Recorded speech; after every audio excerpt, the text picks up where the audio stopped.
Bismillahirrahmanirrahim. Assalamualaikum warahmatullahi wabarakatuh. Alhamdulillah wasyukurillah wa la ilaha illallah wallahu akbar. Allahumma salli wa sallim ala sayyidina Muhammadin wa ala alihi wa sahbihi wa sallam. Bapak-bapak, ibu-ibu, para pendengar yang berbahagia. Bulan Ramadan adalah bulan rahmah. Itulah sebabnya ketika awal Ramadan, semua umat manusia tumpah ruah menerima rahmat Allah Subhanahu wa Ta'ala. Selain bulan rahmah, juga disebut bulan maghfirah. Itulah sebabnya ketika 11 Ramadan sampai 20 Ramadan, sudah mulai berkurang orang datang ke masjid. Dan bulan Ikum minan nar, di hari ke-21 sampai ke-30, semakin kurang orang yang datang ke masjid. Karena memang hari-hari tersebut adalah hari-hari pembebasan dari api neraka. Bulan di mana Al-Quran diturunkan. Bulan ini adalah bulan yang ditunggu-tunggu oleh umat Islam yang beriman. Karena pada bulan tersebut, pahala ibadah digandakan. Al-Quran yang diturunkan 15 abad yang lalu, disampaikan kepada Rasulullah Muhammad SAW melalui perantara malaikat Jibril.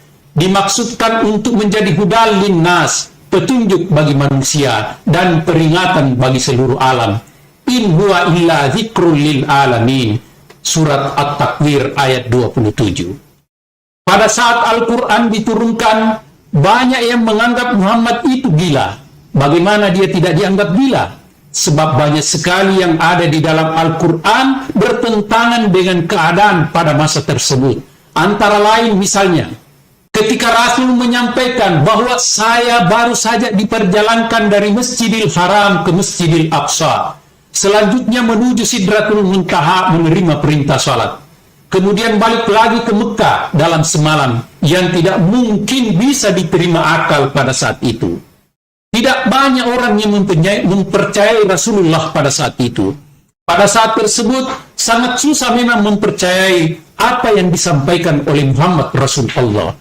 Hanya orang-orang yang beriman yang dapat menerima penyampaian dari Rasulullah tersebut. Seperti Abu Bakar radhiyallahu anhu. Apa yang disampaikan oleh Muhammad pasti benar adanya. Sebab memang Rasul seumur-umurnya tidak pernah bohong. Itu pula lah sebabnya sehingga beliau sejak kecil sudah diberi gelar Al-Amin, orang-orang yang dapat dipercaya.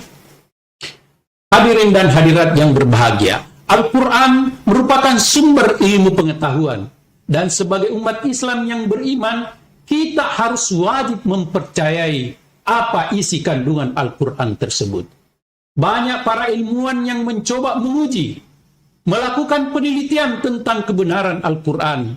Yang pada kesempatan yang berbahagia ini ingin saya sampaikan beberapa keajaiban-keajaiban dari Al-Quran. Yang pertama, pada proses penciptaan langit dan bumi, inna fi khalqis samawati wal ardi wa ikhtilafil laili wan nahari la ayatil liulil albab. Artinya, sesungguhnya pada proses penciptaan langit dan bumi terdapat tanda-tanda bagi orang yang berakal.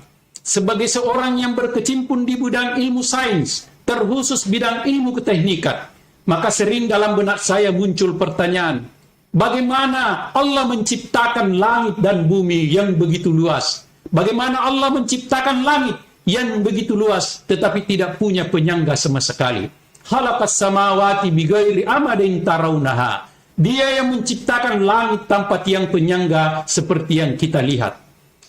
Sedangkan membangun jembatan yang hanya bentangannya 500 meter saja sudah begitu rumitnya dan melibatkan banyak sumber daya yang tidak sedikit serta biaya yang begitu mahal.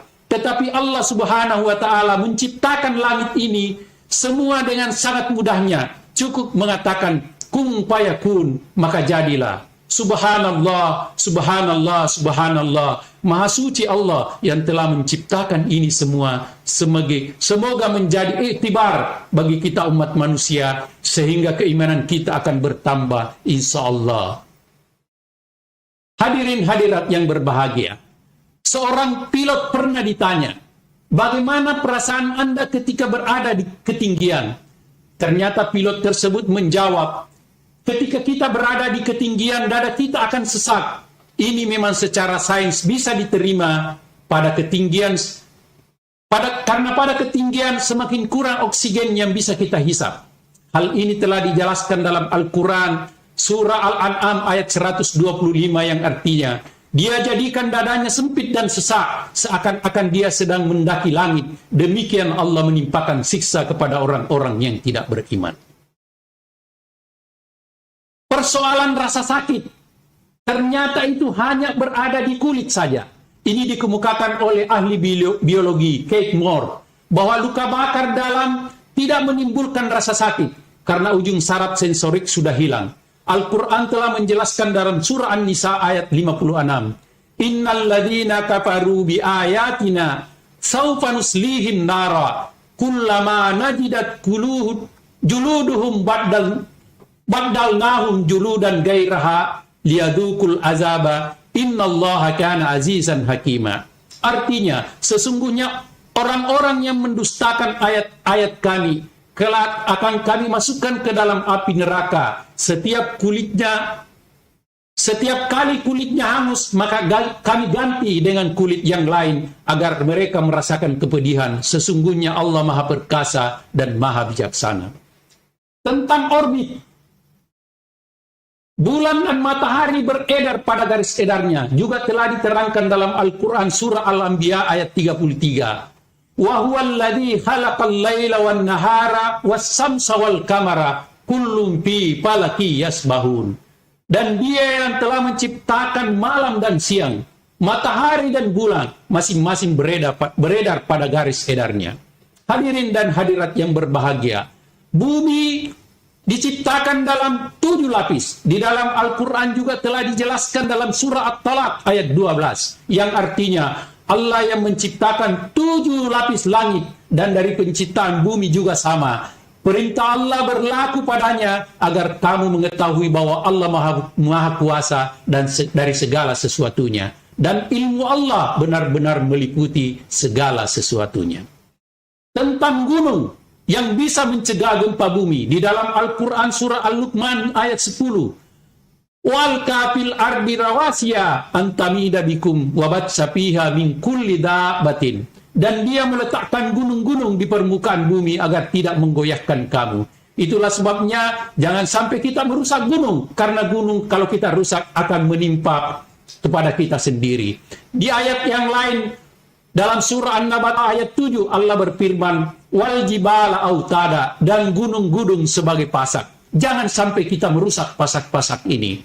Hadirin dan hadirat yang berbahagia, tentang tanaman yang bertasbih, Profesor William Brown dalam penelitiannya menemukan suara halus dari tumbuhan yang tidak bisa didengar oleh telinga biasa. Suara tersebut direkam dan suaranya berulang 1000 kali per detik. Ditulis di dalam Al-Quran di dalam surah Al-Isra.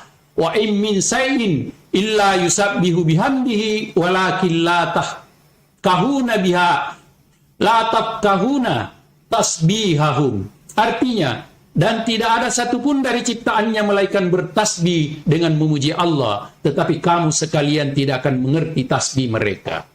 Hadirin hadirat yang berbahagia, sifat dua lautan di Selat Gibraltar, tepatnya antara Maroko dan Spanyol, kedua jenis air laut bertemu, namun keduanya tidak bisa bercampur.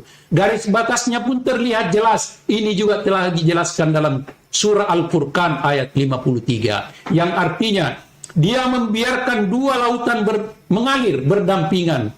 Yang ini tawar dan segar, dan yang lain sangat asin dan pahit. Keduanya ada dinding dan batas yang jelas dan tidak akan tembus. Di bidang matematika, ini juga spektakuler. Di dalam Al-Quran, bapak-bapak, ibu-ibu di rumah, kata sahar atau kata bulan itu ditemukan. Disebutkan 12 kali. Ini menunjukkan bahwa dalam setahun terdiri dari 12 bulan.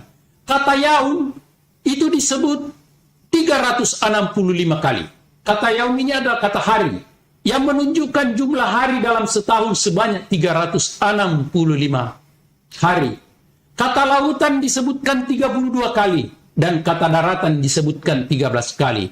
Kalau ini dipresentasikan, maka luas daratan itu hanya 28,9% dan luas lautan 71,1%. Hadirin dan hadirat yang berbahagia, banyak lagi penemuan-penemuan yang tidak mungkin saya sampaikan pada kesempatan kali ini.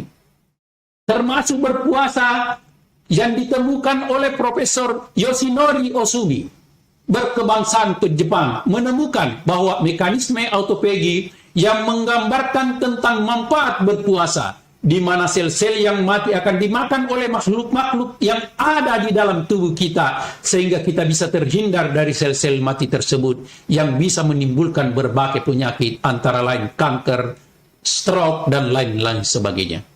Dari apa yang telah saya gambarkan di atas, semestinya kita semua, termasuk kita yang mendengarkan ceramah virtual ini, saya berharap akan menambah iman kita, sehingga tujuan dari puasa yang kita ingin capai, yaitu takwa, bisa kita raih. Hadirin hadirat yang berbahagia, inilah yang sempat saya sampaikan. Mohon maaf kalau ada hal-hal yang kurang berkenan. Wallahul muwaffiq ila aqwamit thariq. Wassalamualaikum warahmatullahi wabarakatuh.